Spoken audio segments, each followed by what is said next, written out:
Can you tell us more about that story and perhaps the overall vocation of your being a bishop? It is not a position, but rather a mission. Because now you know you're going to become a bishop not because you're a perfect priest, you're a good priest, but because of the goodness of God. What are the biggest challenges or obstacles you face? And most importantly, I believe, how do you tackle them? So I always say that obstacles will be part of it. And I think one of the things that obstacles remind us about is that they remind us that we need God first and foremost, and then we need others.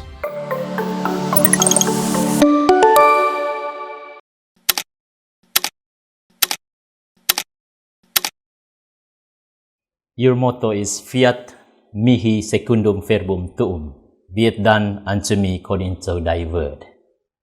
Tell us this motto and how this motto has guided your ministry. Okay, it's very basic for me that this is my motto because I am a Marian priest, if I may call myself so. No, I grew up as a young boy in the Archdiocese of Lipa, and I'm from the city of Lipa, where truly enough, it's deeply rooted our Marian devotion. I grew up in a family that is devoted to our Blessed Mother. I grew up praying the Rosary. I grew up going to a church that is dedicated to her. I grew up with nuns, around nuns, who constantly reminded me of the Blessed Mother. And not only did I grow up with that experience, but when I became a seminarian as a priest, I have always had that experience that when I am in trouble, the Blessed Mother finds a way for me to come back. And that's one experience that will never leave my memories and my heart. And because of that, I kept on realizing that I am the son of the Blessed Mother. So if I really want to be faithful to her son, I need to be like her. I need to become like her. And if there is any expression that I believe would guide me best in my life as a bishop especially, was these words of our Blessed Mother from St. Luke chapter 1 verse 38. Fiat mi secundum verbum tuum. Let it be done to me according to thy word, which simply is a surrender, an obedience of faith. And I think that's what I needed back then. That if I am to become a bishop who is faithful to God, I need to obey Him with faith. And I need to surrender myself to Him with humility, just like our Blessed Mother. FABC has its famous mantra of triple dialogue with religion, cultures, and the poor. My question is how the dialogue with culture and poor has been implemented in your diocese, Bishop? Well, for one, in 2003, we had a synod.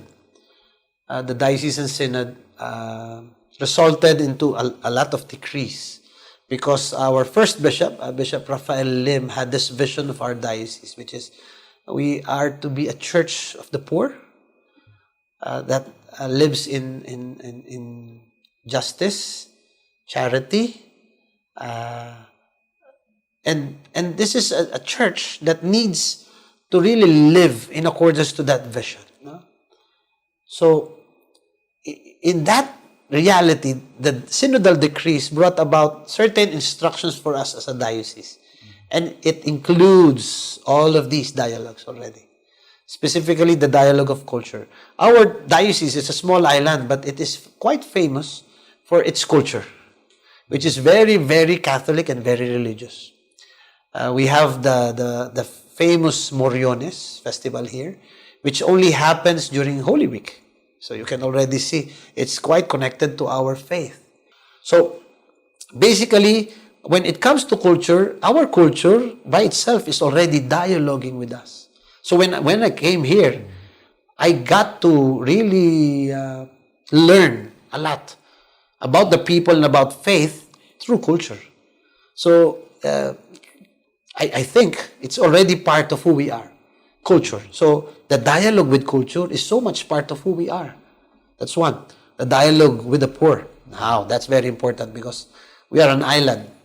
In fact, if you go to Wikipedia, you will see there that this is a poor diocese. So by characteristic, we are already poor. So by reality, our life is a dialogue with the poor. And I think and I believe that that's the only way or the only measure I have of my fidelity as a bishop. And what is that? If as a bishop, I live in this dialogue with the poor. And it won't be very difficult in our diocese, especially now with the synodal consultation that we have had, which I think is very, very important for all of us. Not only for my diocese, but for all of us. Because it really reopened a venue wherein I think we need to practice more often, and not only that, with great humility. And what is that? To learn how to listen to the poor. I don't know, but maybe we have been too used to instructing the poor, preaching to the poor, telling the poor that this is the message of the gospel, forgetting the message of the Holy Father telling us to listen to them because they have also the message of the gospel for us. And I think with what has happened with this invitation of the Holy Father, it has reopened venues. Reopened. I mean, it's already there, but we just have to reopen it. And it has really reopened for me and for my brother priests a lot of realization. That in this dialogue, maybe for quite some time, it has become a monologue. And it's about time that we start again listening to them so that it becomes again a dialogue with the poor. So basically, that's my experience here. You also have another program called Rebuilding Houses for the people affected by calamities. Can you tell us more about this program? This is a pastoral program basically because one of the experiences I have had here in the island was that when typhoons pass through our island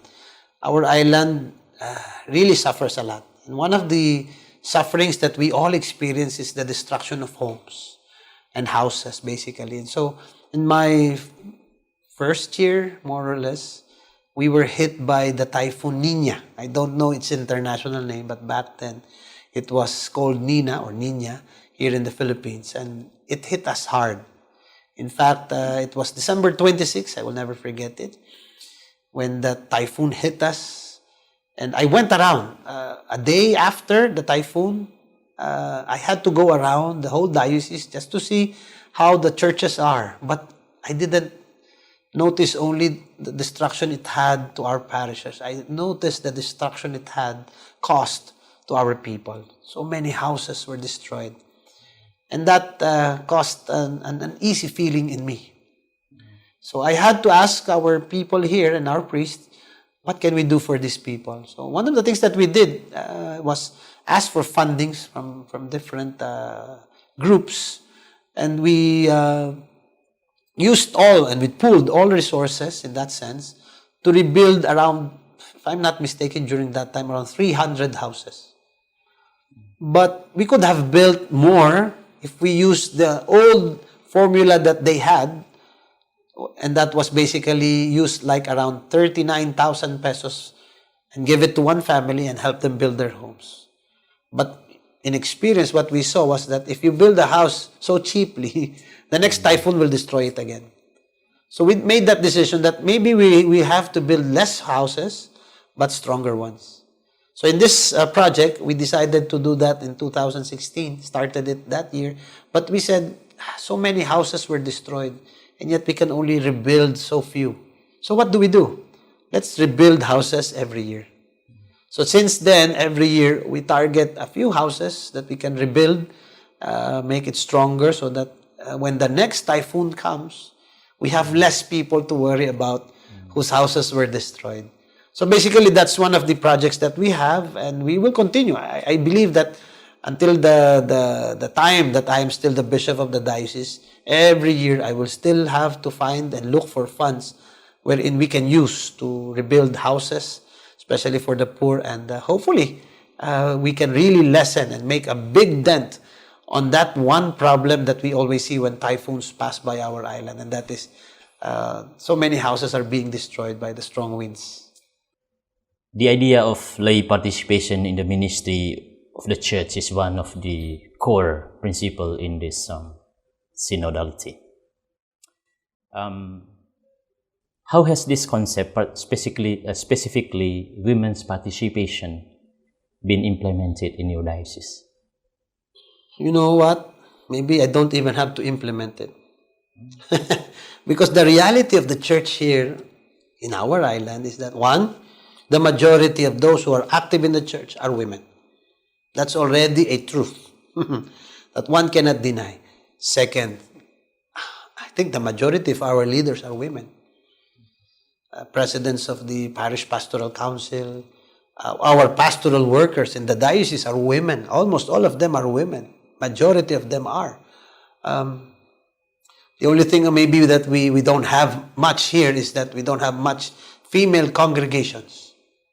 I wish we had. I have been inviting some of the congregations, but seemingly our small island is not worth coming to yet, because I have been trying to bring in some religious orders that who could help us, especially in the pastoral planning and maybe implementation of certain pastoral plans that we have, especially for the poor.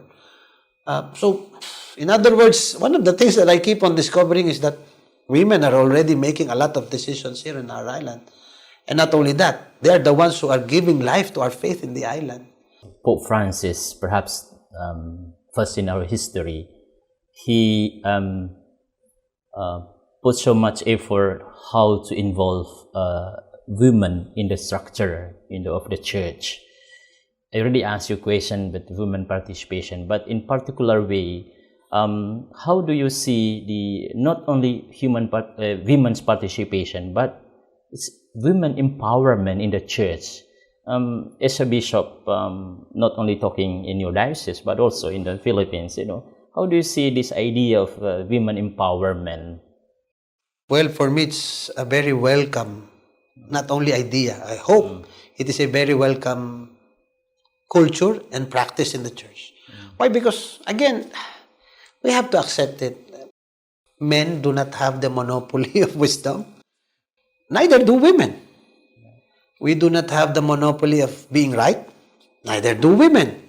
So just think about it. If that is the truth, then the combination between men and women is necessary. Women can make better decisions than men. Men can make better decisions. Why don't we combine them so that we can have the best decision to be made? That's one. So women empowerment in that sense, I think is very important. And I think it's high time that we really make it concrete and practical, especially in the decision making. Because one of the things that I keep on maybe discovering in the church is that we still have a lot of room for us in the hierarchy specifically, which is basically almost all of us men. There is so much room for us to learn how to listen to women. Still very few women are given the chance to speak out. Still a very few women are given the chance to maybe bring out their ideas. And maybe I hope also women would realize that they should really, in a certain way, not impose themselves, but rather prove themselves better. In that sense, to be, no, don't worry. If you trust us, we are trustworthy. If you listen to us, we are worth listening to. And I think that's where we all are right now. And I think women, not only the religious, even the laity, they have already proven themselves. Great minds, big hearts, and truly faithful lives. And I would always recommend, you just look at me. I'm born of a woman who is of a strong character. My mother is one of my greatest examples. She has been very much part of who I am in so many ways because of how she spoke to me. How when I'm wrong, she would remind me. And when I need some wisdom, she will give counsel to me. And that's a woman. And I think if the church becomes that kind of a church, hopefully now it is happening, I think we will grow more as a church. That's very interesting, Bishop. Let's go back to some of your involvements in particular mission, I would say. You become involved in an organization called Cancer Survivors. Can you tell us about this organization and how this affect you and, of course, the people? Well, yeah, this is another long story because the Cancer Warriors Foundation is a foundation that has, if I may say these words, it's a tool that God used to save me. It's very interesting to hear that, right? A bishop telling us that he was saved. Because when I was a young priest, I again had my bad experiences. I have had my sinful moments. And I was already at a loss. And I would admit it to others. And I already told this story in the World Apostolic Congress on Mercy, last 2016, wherein I was already contemplating leaving the priesthood back then. But for whatever reason, God really finds a way. Our Blessed Mother finds a way to save me. I was sent two angels. I was in the seminary and a woman with her son came. This woman started crying in our lobby, saying that she didn't want her son to die. I asked her why would her son die, and then she said, "My son has cancer, had leukemia." Well, humanly, I was touched. I felt a strong guilt. And then I told that mother, "Don't worry, I will help you take care of your son." She was a poor woman. But I only said it out of my pride rather than out of humility, not knowing what it meant, my promise. And then with this young boy, I started now helping him out, learning that whatever I was earning was not enough. But God really plays a game with our lives sometimes that are meant to really show us the way. Why? Because when I was about to finish my help to this young boy, because he was finishing also his therapy, his chemotherapy, I was so glad, not because he was getting well. I was so glad because now, once again, my money will be mine. My own. I can use it for my own pleasure and my own. But you know what? Suddenly God gave me not only one boy, gave me another 26 children with cancer. And I had to promise now that I would also help them. Not knowing that little by little, I never really noticed it. I was already contemplating leaving the priesthood back then. And yet with that one boy, I forgot about it. And then the 26 came. All of that, the experience from that one boy to the 26, and now we already have more than 500 kids. All the experience were experiences of grace and blessings for him. One, I felt so little. Just as I mentioned a while ago, obstacles do remind us of how important God is, how little we are. Back then, the more the children were coming in, the more people I had to help, the more I realized I had nothing. The less of whatever I did became more clear. And because of that, I became more spiritual. It's still a long story, but to make it short, these children, I continue to help them with this. I already formed a community of people, volunteers, who are part of this community who are helping these children. As I mentioned, we have more than 500 now. And we continue to help them. And all of this is about grace. And the only thing I can say is that these children were the tools and instruments that God made sure that I would have so that I will be saved. And I believe that who I am right now, very much a big part of this is because of who they were in my lives and who they are. People think I have been helping them. But deep inside in my heart, I know it was them helping me. And in fact, my coat of arms, as you have already read, Fiat Mi Secundum Verbum Tuum, you will also see Ave Maria, the AM, But you will see also below it, circles, small circles, and then cones. These represented the children. They are little children who are so much part of that experience of redemption that I've had with them. So that for me is what Cancer Warriors is.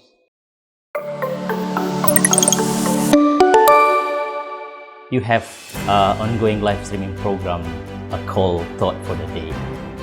The dream was very simple. Help people reflect daily on the gospel. And I never thought that the thought for the day would have a viewership that would go beyond our diocese. What are your message to the Catholics, especially the youth who are now using social media as a tool to evangelize and spread the word of God? So much bad has been done through social media. We cannot deny it. But remember this, so much good is being done and can still be done through it too. So it's up to us now, young people, people of faith. Do not belittle a small phone when a phone can change the lives of others. Radio Veritas Asia, the voice of Asian Christianity. Radio Veritas Asia mobile app offers services in English and 21 Asian languages. Download the Radio Veritas Asia app to get more videos from Radio Veritas Asia. Comment, like and share.